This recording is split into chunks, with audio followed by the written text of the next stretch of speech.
Okay, so what we're going to do is we're going to leave from here. We're going to go to the edge of the Athabasca Glacier, and then we'll put the crampons on and work our way up a kilometer or so on the ice. It's quite an interesting place. There's lots to see. Did you bring your cameras? Did you bring lots of film? Do you know what film is? Yes. Yes. Huh? When I started this business in 1985, we used a lot of film. Not so much anymore. Yeah. When we go on the ice, most of the time it's quite safe. You can see where the dangers lie. But there's times, there's places, it's more dangerous. So if you don't mind, once we leave the car park, I will stay in front, okay? Better to let the guide fall in the crevasse. Now, if That's the you word, should fall in, try to go in head first, because I want the boots. That's how we get all the boots for this.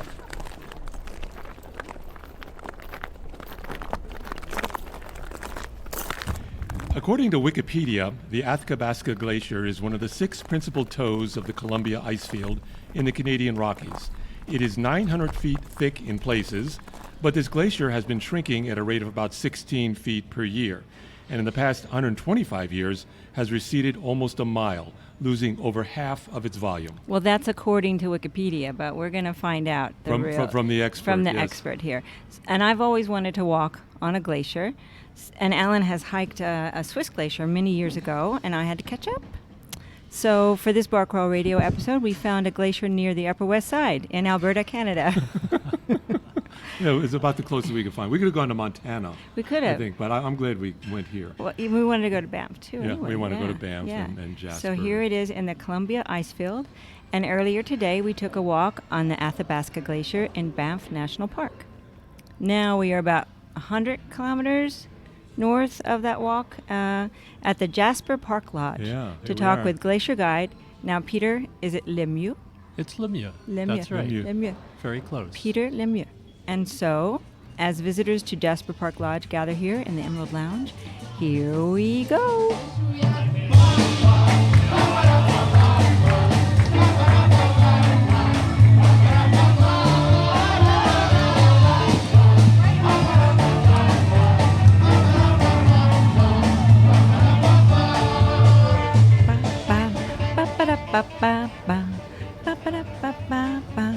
Okay, there's our bop bop from Wade That's Ripka. Wade Ripka, a good friend of ours, music.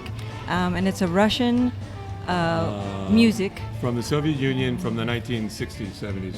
Yeah. Wow. Yes. Yeah. In the Canadian Rockies. Well, Yeah, yes. yeah. Now, he's probably it's everywhere. Perfect. We've They listen to us introduced all over the world. we've I love introduced it. Wade Ripka's blockheads to Western Canada. Yes. We'll have to let him know that. Yeah. Peter Lemieux. Lemieux. Lemieux. You're close. Lemieux. Okay. Peter Lemieux has spent a large part of his life in the Canadian Rockies. After working for Parks Canada as a guide, he founded Ice Walks to share his love and amazement of the enormous landscape of the Columbia Icefields of the Western Rockies. With over 30 years of experience on the Athabasca Glacier, Peter is the unofficial authority of this incredible natural wonder, and we want to welcome Peter Lemieux to Bar Crawl Radio. Thank you so much. And we had a terrific time walking with you. Yes. Well, you Yes. weren't so bad yourselves. We were just hanging out. You were so informative and so And so friendly. entertaining. And so entertaining. Well, you know, Absolutely. after all these years, it's still fun. Good. Partly because of the glacier, but partly because, a large extent, because of the people I get to meet. Yeah. So I'm nice. very lucky. And I will make one small correction, Yeah. that the Athabasca Glacier is in Jasper National Park. In Jasper Oh, National not Park. Banff. Jasper National Not Park. Banff. Yes. Of course. Right, of right, course. right. I know Yeah. that. Yes. I wrote this before I came here. And then Well, I that's didn't, okay. I I'll didn't let re-edit you it. off. But you know, most of your other figures are pretty close, so there's no. And we're going Okay. to take a look at them with you and talk about our walk. All right. That But sounds first great. of all, this is a beautiful area. Have you always lived here, or did you come here? I know you've talked about having an earlier career at this place we're sitting at, right? You used You to bet. used to work here I at the worked Jasper Park Lodge, right? in the 70s as Uh-huh. a room service waiter on a bicycle. That's amazing. All right. Now, why did you have a Why would you need a bicycle to do room service? Well, you might have noticed that the cabins around the lodge Yeah. are where most people stay. Right. And so, in those days at least, we would deliver everything from ice to full meals on a tray on a bicycle. Wait a Wait, minute. wait, wait. But wait, you wouldn't hold the tray while you were riding the bicycle, Oh, would yeah. you? Yeah, and the No rule was if you were going to way. lose it, you threw it because you didn't want to land in a pile of glass or cutlery or china. All right, That's so that was it. amazing. If you're going to lose it, you threw it. Yeah, threw it. exactly. Did you ever lose it? No, I don't think I did, actually. Oh, wow. I was lucky. That's dexterous. Well, I noticed walking on the glacier, your balance seemed to be very good. so- I'm not so sure, but it's good enough. Let's put it that way. Okay. Well, you're all right. experienced. I ride a bike all the time. I can't imagine riding a bike with a tray. No. No? Well, me it was neither. very funny And I because- used to hold trays a lot. Yeah. So, I got the job because the personnel manager said, "So, your resume says you race bikes. Can Yeah. you fix bikes?" there you go. Because they were always breaking down. And Right, so well, I mean, that was with that- job security for I me. We'll have to see. see if they still do that here. I I'm haven't not seen sure any. that they do. We'll Yeah. ask I'm not Greg. sure. Yeah. We're going to be talking with Gregg Lown. I think his last name is Lown. I'm not Okay. sure. But he's the one of the managers here. Yeah, I don't Right. remember him from 1974. Well, we'll find out. So you have lived here most of your life? I grew up in Montreal. I came to the Rockies in my early 20s, and I thought I would spend a year or two. But of course, those years turn into decades, and that was more than 4 decades ago. So And so were you wadering and then on the ski slopes as well, or? yeah, Yeah. I taught skiing. I ski patrolled. I was, your typical Eastern Canadian bum wanting to make the most of the Rockies, and And you It preferred is- it out here rather than back east. yeah, it's just a different lifestyle. I really like the mountains, Yeah.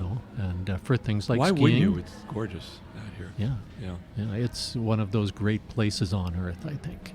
So when you're not guiding over glaciers, people over glaciers, you're skiing. In the winters, I used to guide skiing all winter long. I'm kind of semi-retired right now, so I still do a little bit of guiding, but nowadays my wife and I try to get out a little bit more and Okay, so appreciate them. you started guiding glacier guiding 35 years, some you years said? ago. I heard 35 years ago from one of your. Yeah, I began working with Parks Canada, the National Park Service, in the late 70s, and then in the early 80s we did similar hikes to what I do now. And in the mid 80s, I started the business, and it started very small, just one, then 2 guides, and over the years it's grown a little bit, but it's a fantastic opportunity to share with people one of these great places on Earth. And it's always been the Athabasca Glacier. That It you- has. That's easily the most accessible glacier around here. If you look at an air photo of the Columbia Icefield, many of the glaciers that come off it are quite remote, and some of them almost nobody ever gets to. Go on. I'm Really, sorry. you really finish. isolated. Yeah. You talk about the Columbia Icefield. Our listeners don't know what that is. Could you describe what the Icefield is as opposed to the glacier? So if you imagine a high alpine lake with a series of streams flowing out of it, the lake would be the ice field.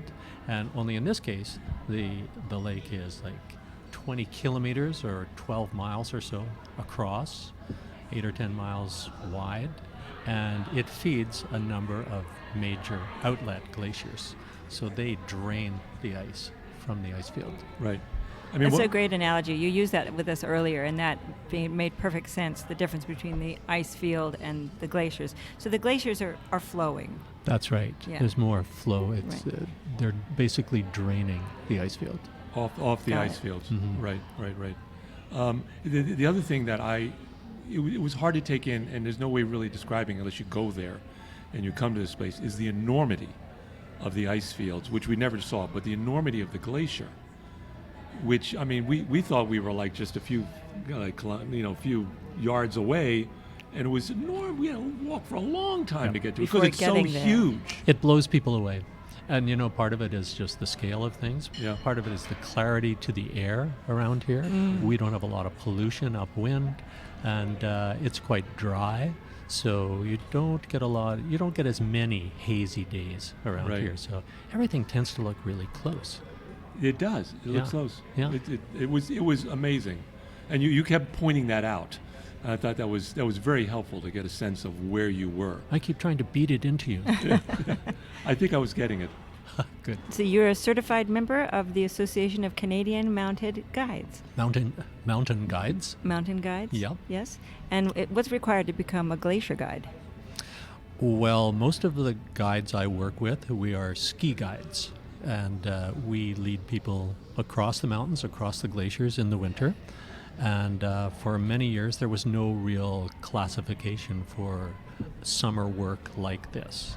So they made a classification for us, I think. Very nice. We are basically on the same kind of terrain that we would be on in the winter, just without the snow.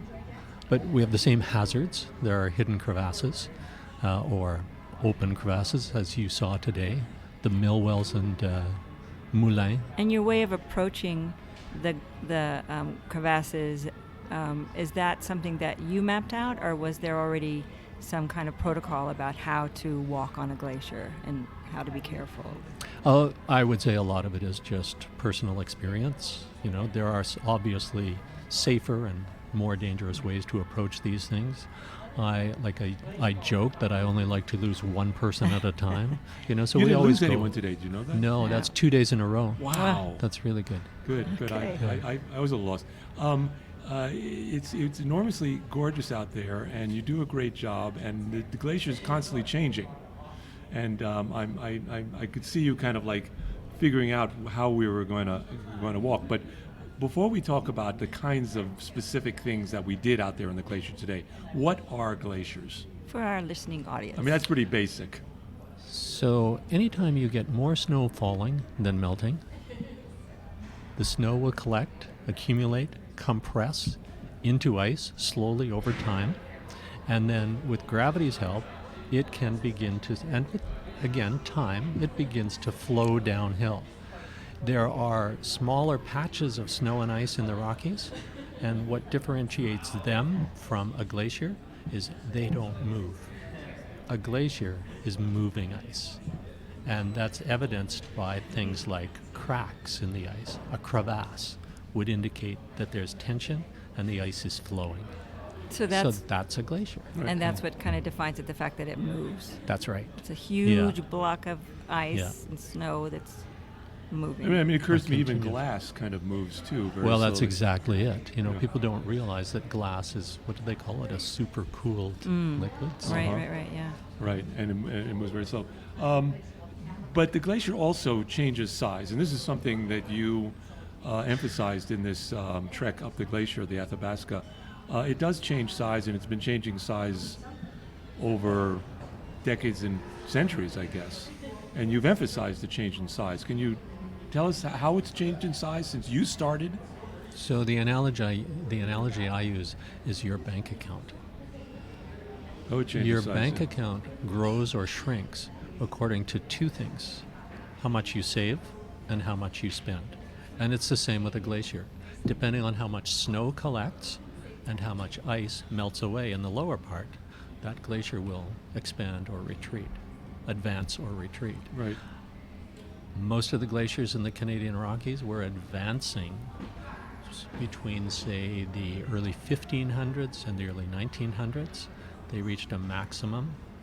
The Athabasca reached its maximum in about 1844. Since then, it's been spending. It's been retreating more rapidly than it advances each winter. Right. So it's an ebb and flow. And I do want to get to what I heard was one of the main messages of the walk today up on the Athabasca, which has to do with climate change. And I'd like to get to that because it seemed to me that was a major message that you were trying to get across to your group of 10. I try not to use a stick Well, and beat it into people. yeah, I think they should know. Do glaciers make sounds? Absolutely.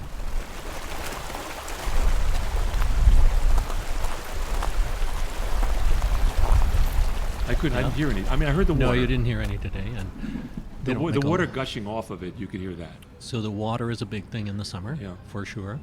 In the winter, it's much quieter. But you will also hear things like distant avalanches, whether those be ice or snow avalanches. In the summer, they would be ice avalanches. So that sounds a little bit like thunder. and like echoing around. Yeah, absolutely. Is that the same thing as calving? Well, calving is generally what we refer to when glaciers break off into water, Oh, okay. Yeah. as opposed to avalanching on. And there's been huge calving that's going on in the world today. I started reading Oh, about every it. once in a while we see these images of like giant icebergs Right, breaking like off. the size of Right. Manhattan or Yes, something. exactly, exactly. Yeah. Right. There's some Yeah. amazing stuff out there. Right. When they move, and they do move, we just talked about that, what do they do to the land underneath?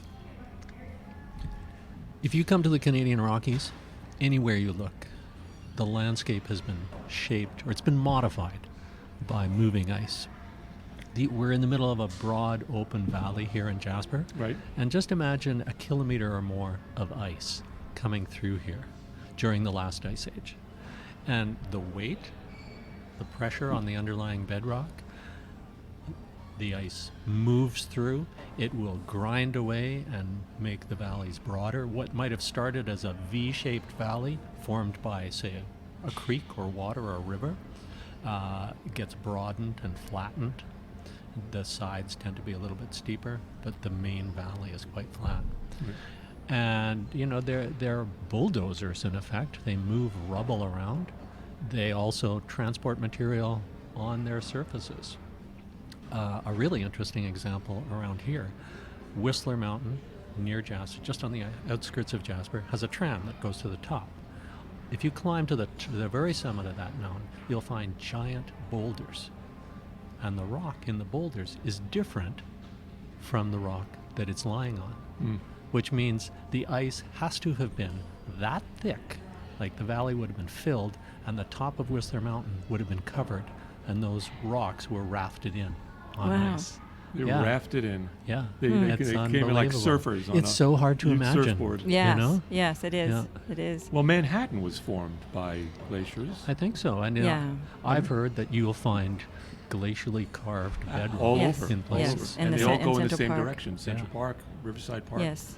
And the Finger Lakes in New York. Oh, really? Yeah. Were Yeah. created by glaciers. It was all going to the Probably same the park. same glacier. Yeah. And the toe of the glacier, the very front part of the glacier, is retreating, according to the research I read, 16 feet per year. 15, 16. So we talk about an average of about 10 meters, which would be 30 feet a year. Oh my goodness. But you're in the ballpark. Now, a lot of the numbers that get thrown around change. Yeah. Previously the glacier would have been moving faster. I always say that it moves about 15 meters ahead each year in the toe area, the lower area. It would move faster up where it's steeper and thicker. I've heard recently that those numbers we may have to adjust downwards. And then you get new information. So is it in the upper part of the glaciers because of the weight and gravity that makes it move faster? It's like a river, or a stream. Anywhere it's steeper, it's going to go faster. Right. We're going over a waterfall. So the upper ice falls on the glacier, we used to say it moves about a foot a day, 127 meters a year through that area. But those are numbers that were measured in the 60s, and it may be slower now. But then that's the movement. Does that have to do with the melting rate? That's something different. Well, you've got the ice is continually flowing, Right. but as it comes down to the lower regions, they're warmer, and so it's melting more down there. Okay. As you climb, you're getting into cooler and cooler regions, so there tends to be less melt higher up, and there also tends to be more snowfall, more rainfall. Can we lose our glaciers? We sure can. And do you have any sense of what the timing might be? Does anybody have any? I'm very reluctant to Estimations? throw out a number, but I'd be surprised if they were still here in 100 years. The rate seems to be accelerating. The lower the toe of the glacier, or the snout, is at a very shallow angle now, and when you lose a meter or 5 or 6 meters off the surface, then that translates into big retreat Yeah, you in showed terms us. of length. You showed us some in the depth of it. Yeah. Just a dramatic. What was it? 15 meters, 13 meters. So yeah, we lose between 5 and 8 meters off the meters. surface. So think of a meter as a yard, close enough. In a you know. year. Yeah. That's amazing. Yeah. So 100 years we don't have glaciers anymore. And I mean, the thing that I think it's hard to get across to our listeners is the enormous size and the enormous amount of material, water, and other stuff that it holds is just enormous. So why is it important then that we study glaciers? So one of the things about the Columbia, or the Athabasca Glacier and the Columbia Icefield, its snows and ice feed rivers that flow to 3 different oceans. They go right across the continent. And if you look at a map of Western Canada or Western North America, many of these cities, the major cities, are on the banks of rivers. And many of those rivers originated in places like this.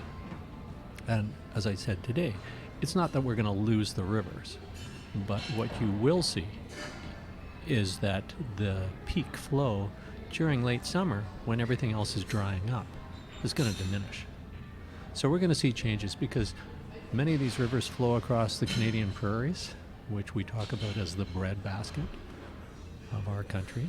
So this might affect food production, in other absolutely. words. It has implications for all kinds of elements of society. If you look at the Himalayas or the Alps, millions of people rely on water, and part of that water comes from glaciers. Yeah. And if they're not changes. there, the water wouldn't be there? I mean, Well, the water will be there because there is rainfall and snow melt. right. But what we have in a glacier is a very effective reservoir that's storing the water for those hot, dry summers. Right. This year we've had a cool, wet, rainy summer. There may be a little bit less melting, but then it's being saved for other summers when it's really warm. Right. And, you only have to talk to the people in Cape Town, South Africa, where there's a serious shortage of water. Didn't we have South Africans on the tour? We did. We did, yeah. I'm not sure if they were with our group, but yeah, we had a bunch from South Africa this Yeah. morning. And so they're being affected by water loss, and the whole world is going to absolutely. be affected Israel, the Middle East, various parts of the I Middle bet. East, Right. and certainly Western North by that. America. And you said something very interesting. You can live for a long time without oil, but only several days without It's water. 3 days. Yeah. 3 days, right? Yeah, And then you're we dead. can live longer without oil Yeah. than without water. Yeah, yeah. So And we're kind of moving around to that realization, hopefully. So here's my question. We know that that the climate change is affecting the glaciers. And in turn, does the melting of the glaciers affect climate change? absolutely. How Yeah, so? and that's quite interesting. Yeah. So the Columbia Icefield up above on the plateau is anywhere from 300 meters thick to maybe only a few meters thick. I had a crew up there from University of Toronto years ago. They figured it was maybe 60 meters in a few of these spots where we were doing soundings. And if you're losing a few meters a year, let's say you're only losing 2 meters a year, in 30 meters you're down to bare rock in certain areas. If you have an area of exposed bare rock, that rock is going to warm up a whole lot quicker Wow. than the surrounding ice. And so that accelerates the melting. And it heats up the Earth even more. Yeah, and this is what we're seeing in the polar regions, especially the Arctic, where we are replacing sea ice, which is white or gray, with open water that's a deep blue, and that's really absorbing much more heat. Which So in we're- turn heats up. Yeah, the planet and this is more. why we're seeing such major changes in the polar regions.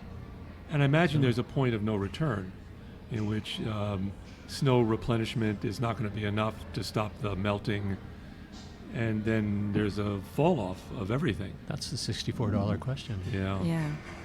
Like when is that point of no return happen? Yeah. It might be prudent to act sooner rather than later. Later. Right. yeah. Or before this even. One of the messages that you presented in the as you were guiding us up the glacier, and that was some walk, by the way.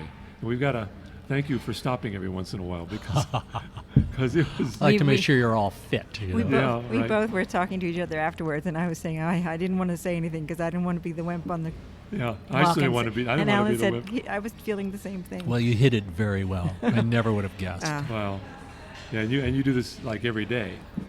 Keeps me off the streets. Oh wow, yeah. It's a major walk, but it's certainly worthwhile. I wanted to stick to the talking about climate change Right, a little right, bit right. since we Yeah. since we're Since on we're it. there, yeah. Some people have intimated, even on the walk when we're going up, we're talking to people, that it may not be, us people that are creating this, our use of fossil fuels and all that. It's just it's part It's of a the natural cycles cycle. of nature. Sure. We heat up, we cool down. We heat up, we cool down. You seem to think otherwise. And that's what we call selective truth telling. The deniers are quick to point out that glaciers come and glaciers go, and the climate changes. And that's not wrong. But again, it's very selective. If you try to figure out, or if you try to explain what we're seeing now, it's virtually impossible if you don't factor in the human impacts on climate change. There's nothing in that climate history No. that would indicate this extreme. If you look at the last 750,000 years, ice cores from the Antarctic show that that levels of CO2 remained within a fairly narrow range for that entire period until you approach the start of the Industrial Revolution.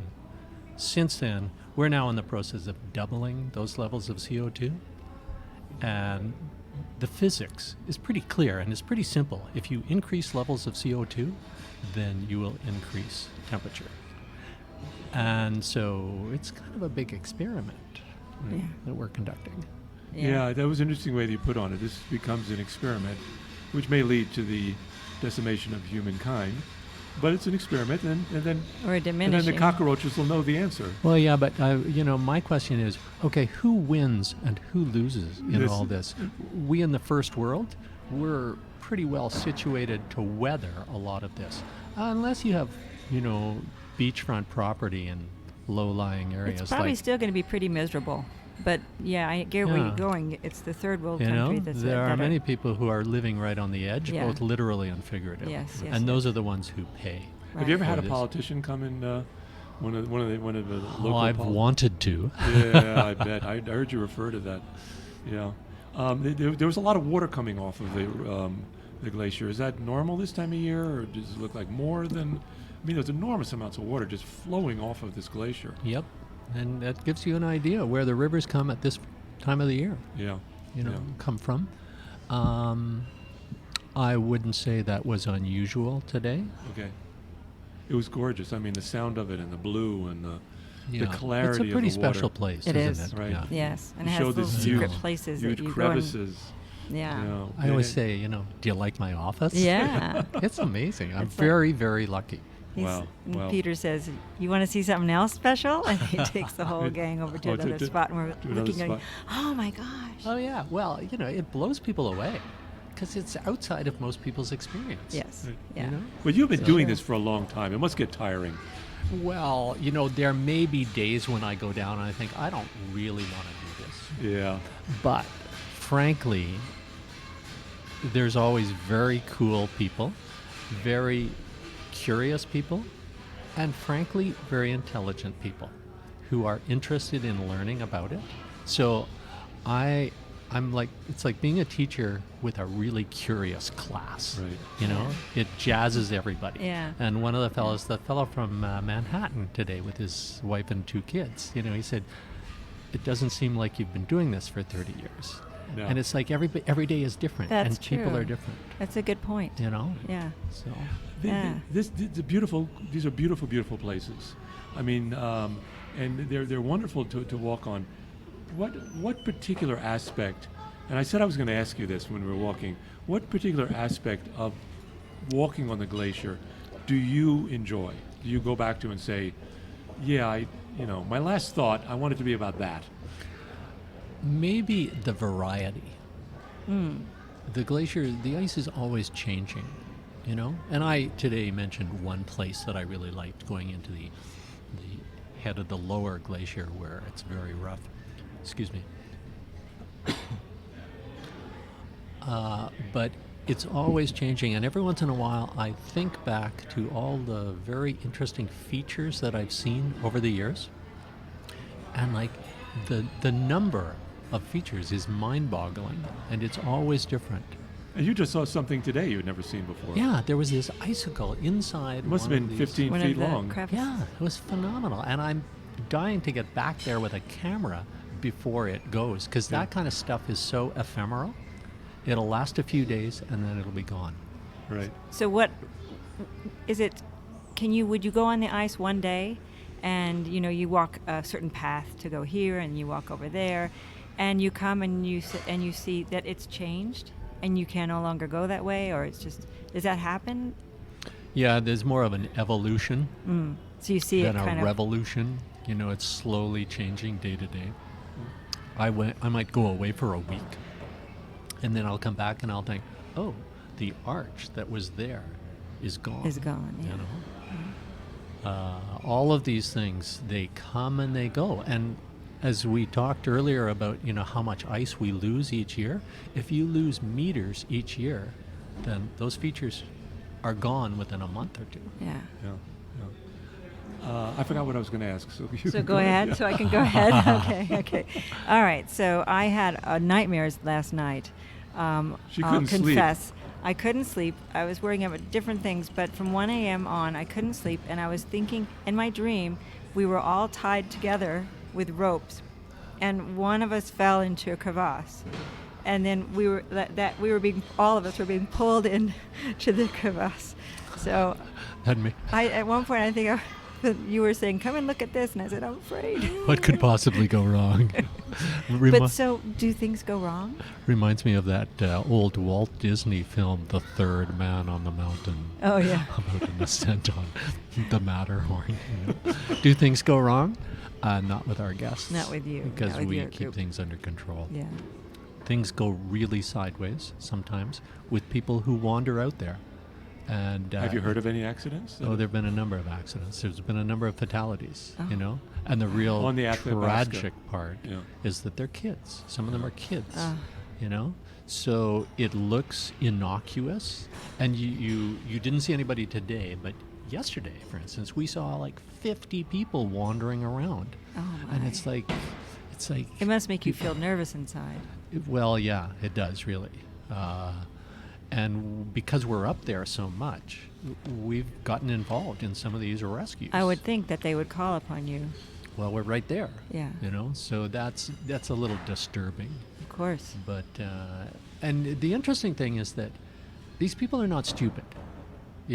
People who come here, like generally they've got some smarts, but it's outside your experience. Yeah. And I would feel nervous walking around Manhattan. parts of Manhattan because I don't know my way around. Yeah. You do. Yeah. Whereas up there, I'm quite comfortable, but it can change, and the weather conditions, the ice conditions can change. And you know what to look for. And I know what to look for. Yeah. So it could be really, really dangerous. So up it can be fatal. All right, you know? that's pretty dangerous. Yeah. Yeah. So, Yeah. and it's not often that happens, but it happens. Do people go into the glacial caves? They do. They do. Yeah. And how dangerous is that? It depends on the cave, but they're inherently unstable, and so at some point, sometimes they collapse. Do you have a warning if that happens? Do Not you know? necessarily. Not necessarily. No. Wow. And it hasn't happened here. It's happened in New Zealand. People wandered into these glacial caves,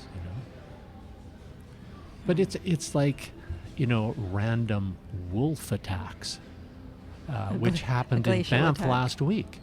That's No. almost unheard of.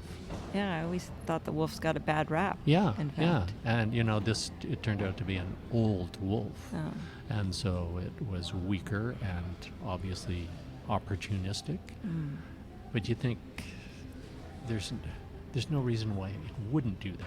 And you go into an ice cave, and yeah, it probably won't collapse, but there's no reason that it shouldn't collapse at some point. Right. So, And it will collapse at some point because it always changes, right? And I guess as I get older, I begin to realize that, when Mother Nature goes sideways, sometimes she goes sideways way beyond what we're anticipating.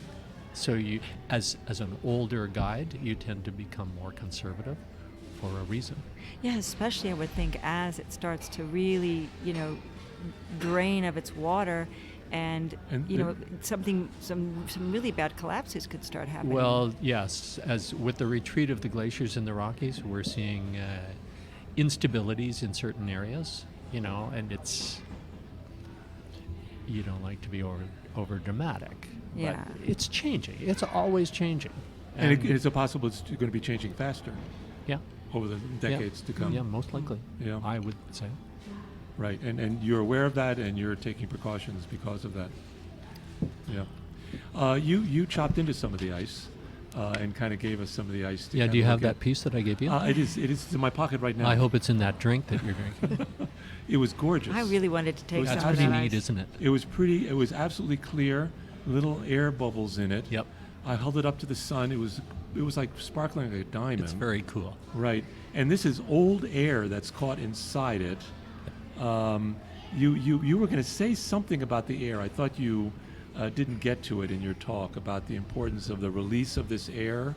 I think I made some flippant remark about politicians being able to read the story in the air. In the air, okay. But yeah, the old air is a sample of what the atmosphere used to be like. Right. And that is how researchers look into past climates. The composition of the atmosphere fluctuates over time. Right. And we can learn about it Yeah, through the air inside glacial ice. exactly. Well, they take those core samples. That's it. right? And there's one at the Natural History Museum in New York. Oh, really? Yeah. Huh. It's in Oh, a tube. cool. Yeah, and so you can look at it, and Yeah. it has little what do you call it? The legends, Striations. the information. Bands within the variations. But in then it the- tells you what year it was and what's Yeah. going on there. Yeah. So what's life like in this area? I know you don't live in Jasper, but Live in what's it like Canmore. living around here? And It's not Manhattan. So it's great. It's being loved to death. what does that mean? All of these places have become increasingly popular. Oh, us people coming. Yes. Yeah. It's like the Galapagos, I hear. Yeah, Yeah. everywhere. And it seems to be tourism in general. It's like, Is a new name for it? Ecotourism or something like that. People who want to go to these, wonderful, great geological formations And the people that you Sure. meet are really appreciative of what you're doing. I At least think today so. they seem to be. I think so. Yep. Yeah. And that's great. That's really good. But it's a great place to live, and I can't deny that. But it gets very, very busy. Now it gets very busy much of the year. That's It used good to for be business. it used to be that there was a distinctive summer season. The spring and the fall were quiet. A distinctive winter season, and then early and late winter were quiet. but now it's But all the it's time. increasingly busy anywhere. And when I think about going to places, I'd like to see Venice. And what I read about Venice is that it's like a city it only has tourists in it, Yeah. And we were at Lake that's Louise, sad. and it was like just packed with people like us. I can't remember the last time I went to the lake. For that because reason. it's too busy. It's too busy. Yeah. It's why I don't go to Times Square.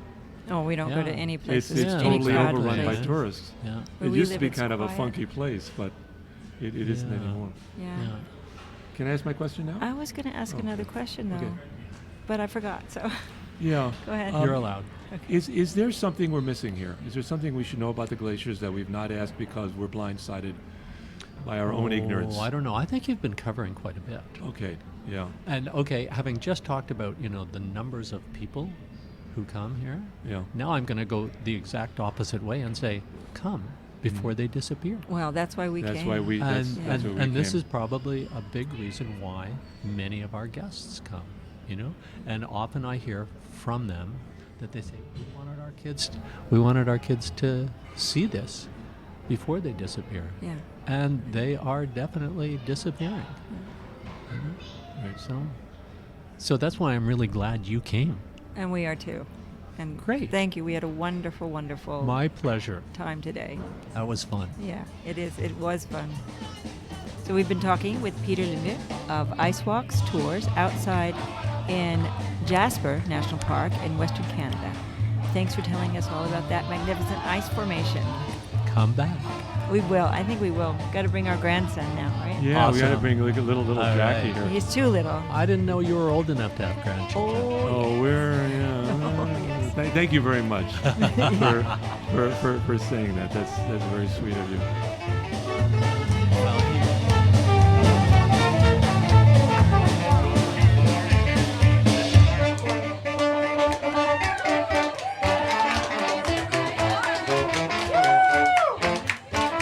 This is Bar Crawl Radio, and we are recording at the Jasper Park Lodge, just off the Icefield Parkway in Western Canada. With us is Gregg Lown. Is that right? That is correct. Okay. Director of Food and Beverage here at the Jasper Park Lodge. Greg, welcome to Bar Crawl Radio. Thank you very much for having me. I appreciate Thanks it. for having and I'm, us. And I'm having this IPA. I don't even remember the name of So it.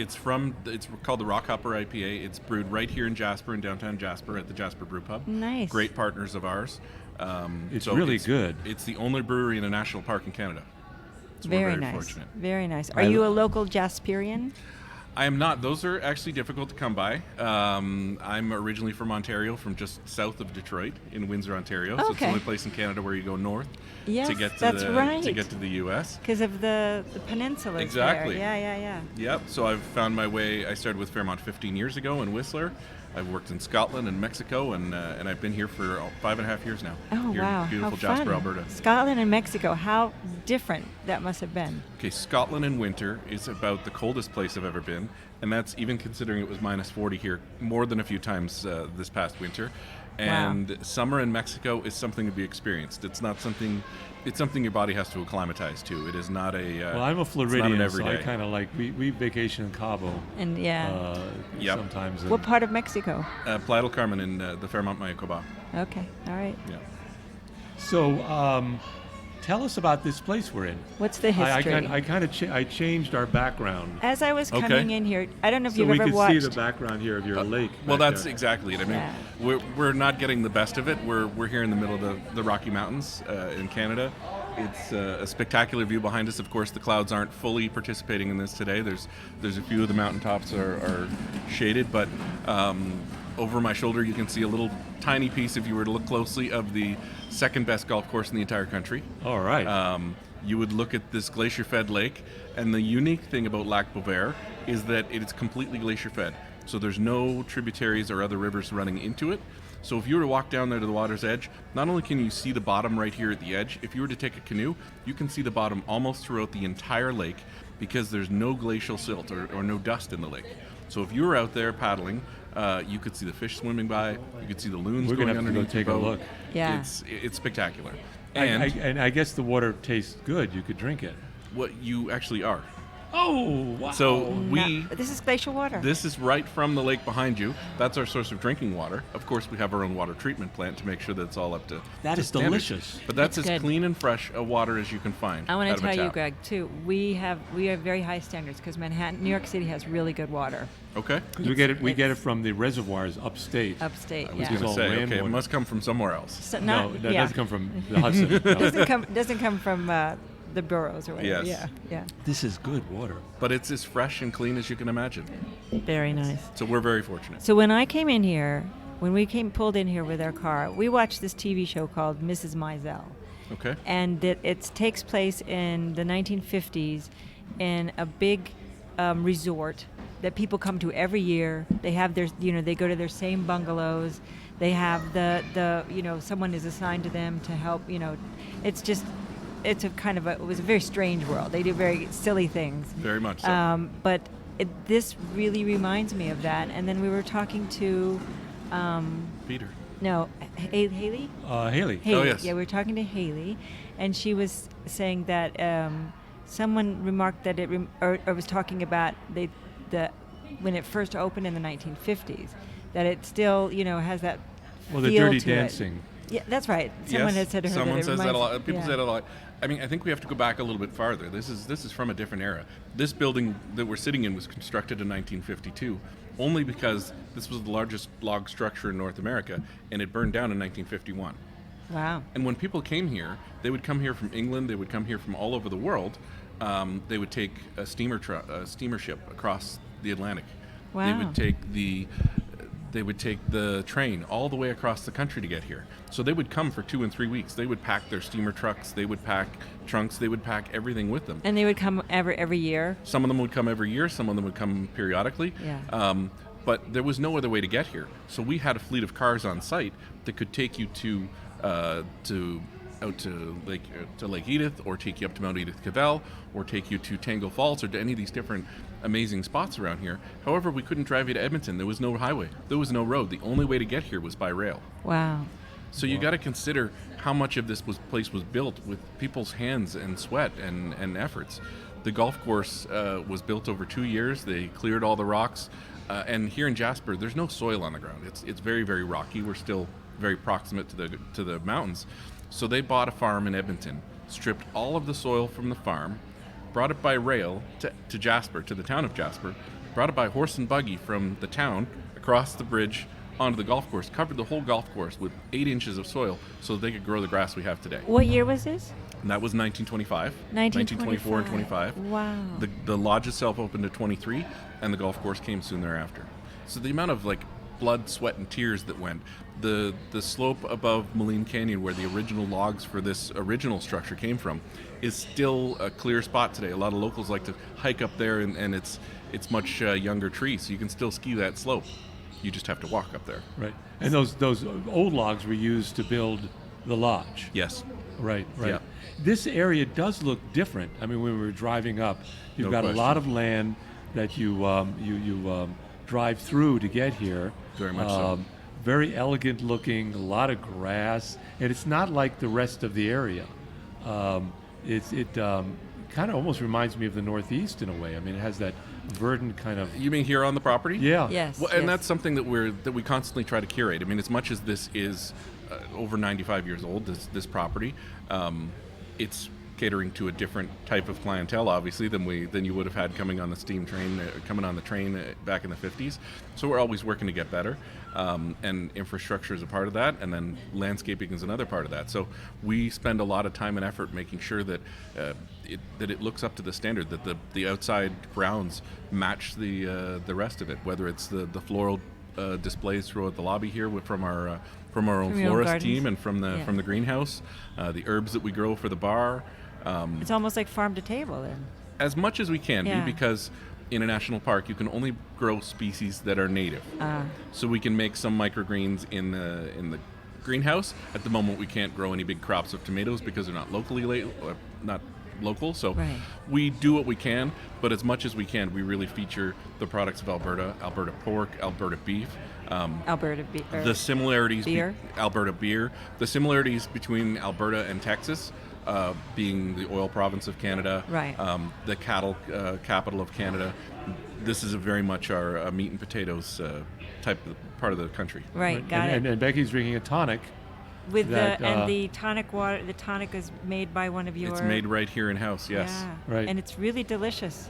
it is. I wanna and taste it again. I don't know what kind of gin that you ordered. Well, I have a vodka tonic. Oh, okay. It's kettle. We So- we also partner with a distillery in Banff. So this is the only beer brewed in the national park. This is the only distillery. They make vodka, gin, and some maple rye and a few other things, called Park Distillery. Oh, okay. Again, great partners of ours. Really, even though they're in Banff, not Jasper, great fans of the lodge, and they made a bottle with a picture of the lodge on Very one of their nice. labels. So Very nice. So what kind of amenities do you offer your We know you have guests golf. today? we obviously have golf. I mean, if you look behind you out on the lake, you'll see people that are canoeing and kayaking and paddleboarding and all those types of things. Yep, just out there. You can see someone. And I mean, look out the window. You can go for a hike, a walk. There's so many things I to saw see and do. horses. There's stables on property in the summer, so you can certainly go horseback riding in and around the property, even as far as a 4-hour ride. Is it wild around here? Are there some wild patches that? There definitely are, no question. And You can literally just walk out the back door and climb a mountain. I came across a colleague this morning on my way in who was limping rather awkwardly, and what did you do? And he said, I climbed Pyramid yesterday. So if you go outside and you see Pyramid, it and Cavell are the two most dramatic ones in the area. And everyone has their own opinion on that front, but he was nearly broken, but smiling ear to ear with that conquest of climbing Pyramid Mountain. Right, you're not that far from the Athabasca and Columbia ice fields. No question. You're only an hour away, and on your way there you can stop at some Wapta Falls, which is a really unique sort of a natural outcropping where it goes around a piece of water, so it's like a circular waterfall, which is really cool to see. Wow. The Athabasca Falls are even closer than that. So as you come up the Icefields Parkway, plan to, and I hope you took some of the time to stop. There's more pullouts than you'll ever want to use, but stop, take your pictures. Pado Lake is a small hike in. The Bow Lake is the only one that can rival this lake in color, down closer to Banff, and of course Lake Louise with that setting, the hotel at the bottom of the lake, the glacier above. There's just so many spectacular things to see here. Yes. And just for our listeners, Greg said pullouts. Yes. You didn't quite say it the way we say it. Okay, What do we say? how would you call What it? do we say, Alan? Pull out. Oh, pull out? Pull out, a place where you pull out off the side of the road. What's different?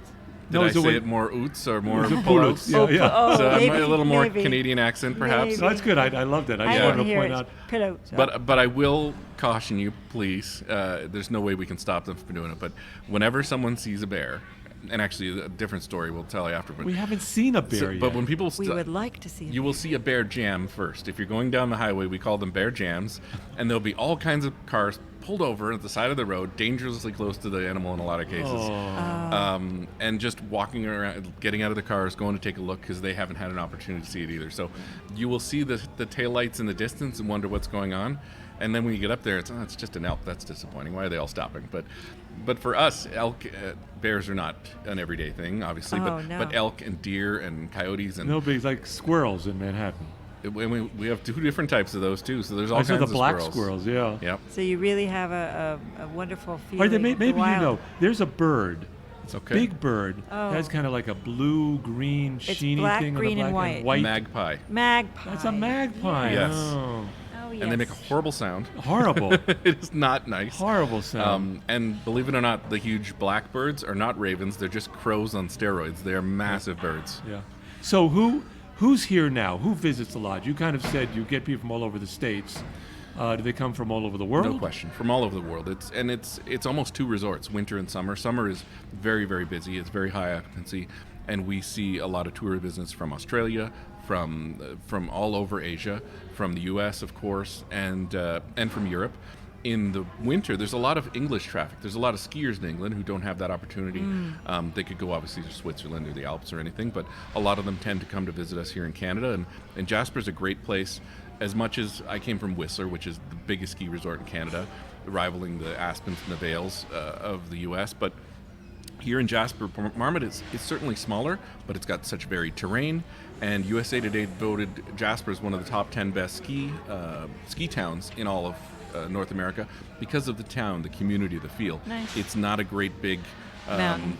well, it's not just a mountain, but it's not a huge town. It's not bustling. It's not overrun. We'd love it to be busier. However, within our footprint, within the hotel rooms that we have, there's really no talk of expansion in Jasper. It's about making the most of what we have and getting more people to experience it. Yeah. So you have Nice. hotel rooms, but you also have cabins. We do. So we have. They're all hotel rooms, but there's 88 buildings throughout the property, of all different shapes and sizes. Some of them all the way back as far as the 30s, and some of them from the 50s, and some of them newer. There's a group of rooms just down the lake. The lakefront suites were built in the late 80s, because in 1988 we opened for the first time in the winter. This was only a summer resort. Oh, my goodness. Again, you got to remember, people are coming here for a long ways away. It's not that accessible. It's just the railroad. So once the road was opened in the mid to late 50s, from Edmonton across, this is literally Edmonton's backyard. So when you see people more in the winter than the summer because it's so busy in the summer, Edmontonians will talk about, oh, my grandmother got married here, or we had our family reunion here, or my mother got married, or the family Yes. stories and the connection that Jasper has to Edmonton are remarkable. That's how you're so rooted in the community, too. Very much so. Yeah, very nice. Yeah. Yeah, but there must be some pushback. This is kind of my last question. I think that we can Okay. finish up. Is that this was kind of a sleepy, small, quiet town. I guess Banff was like that at one time. Lake Louise, and now it's become so popular. I mean, we were at Lake Louise and it was so overrun by people. I mean, the locals here must have some kind of we wish it was like it was in the past. And I mean, I'm sure there's some of those people, and there are definitely some older people in our community that moved here to work on the railroad in the 50s and 60s. There's certainly some of those. But so much of outside of the railroad, which is probably the second largest industry in the area, and the only reason Jasper's here, by the way, the town of Jasper is completely dependent on tourism. Okay. So a lot of people, all the restaurants, the shopping, they live and breathe and are part of this. It's the the representation industry. of That's this. the industry. Yeah. So it's really why we have the ability to live in this amazing place. Right. One quick note, again, the only reason Jasper's here, again, you got a bigger picture, we're talking about the 20s again. All the trains stop here when they're going west. They stop here because they shorten them. They divide them up so that they're lighter so they can go over top of the mountains. Oh. When they get from Vancouver, from the port, they take all these small trains and they make these massive trains to go all the way across the prairies. Okay. So And here's where they change This is where they come to go to either getting shortened up on the trip west or to get put back together to go for the trip east. Wow. So this is the last stop before they go over the Rocky Mountains, and that's why the town of Jasper was here. Greg, you sound like There a bit you of an go. historian. You know, wherever I go and wherever I work, I want to be a part of that community. So I try to take in the history, I try to take in the perspective. And when you're running an operation like this, yes, we need to meet the modern standards of today, but knowing where it comes from, knowing the essence of it, knowing the legacy that we're carrying forward, that has to be a part of your passion as well. Otherwise, you're just going to get too modern. You'll lose out on some of the authenticity of what this place brings. Yeah, Right. and then you lose who you are and why people want to come here in the first place. And you have a better understanding of the guests that you are getting. Exactly. And I mean, nobody comes here to see me. Nobody cares about me. But my passion to keep this place what it is, and to while I have my hand on the tiller, I want to make sure that people get a little piece of that history. Very nice. Well, we usually record out of Gephardt's Beer Culture Bar on West 72nd Street in Upper West Side. we're a bit far from that right now. We're a bit far from that, but they should know about this beer. They really Yeah. should. You It's know? not in wide distribution. You can get it in, I believe, Alberta and British Columbia at the moment, but more to come. It's Well, a you wonderful have- brewery, and they have actually 5 different breweries at the moment. We So have to tell Matt. Yeah, Matt Gephardt, the owner of Gephardt's. We want to thank Gregg Lown for telling us about the Jasper Park Lodge, located in the town of Jasper in Western Canada. And also thanks to Hallie Haley Simpa. Hallie Sipma. Hallie Sipma. Thank you, Hallie Sipma. Thank you. Thank you, Hallie. And Stephanie Hamilton for hosting BCR in the Emerald Lounge. thank you very much for coming to join us and to enjoy this small slice of heaven that we get to call home. Yes. Well, I mean, it's wonderful that you kind of opened up your place, and I know you're very busy, and we really appreciate it. Thank you very much, Greg. Not at all. Thank you. And we're heading back to the city. That's New York City. We always call that the city. In a few days for a conversation on the Joan of Arc statue on West 93rd Street in Riverside Park. That's in our Upper West Side neighborhood, with art historian Michelle Bogart of Stony Brook University and Higonnet, a scholar in the history of art, and she teaches at Barnard College, and writer James Pinero of the New Criterion Journal, and that's coming up. But I wish we could stay here for a few I more know. days. We had such a great time on the Athabasca wanna Glacier, stay. meeting Peter and Greg, and It's beautiful here. it's really gorgeous. You can see in the background here, we've got a glacial lake that's right there. I know. We don't have any glacial I lakes know. in Manhattan. But you know what? They're all booked. Yeah, These places. I know, they're we couldn't get a room completely here, so- booked. so So it's put great. your reservations in early. Plan ahead for next year. Yeah, We look plan forward to ahead. hosting you. Yeah, thank you. that'd be great. Okay, all right. Parkour Radio comes back to Western Canada. There you go. And that's a wrap. Okay.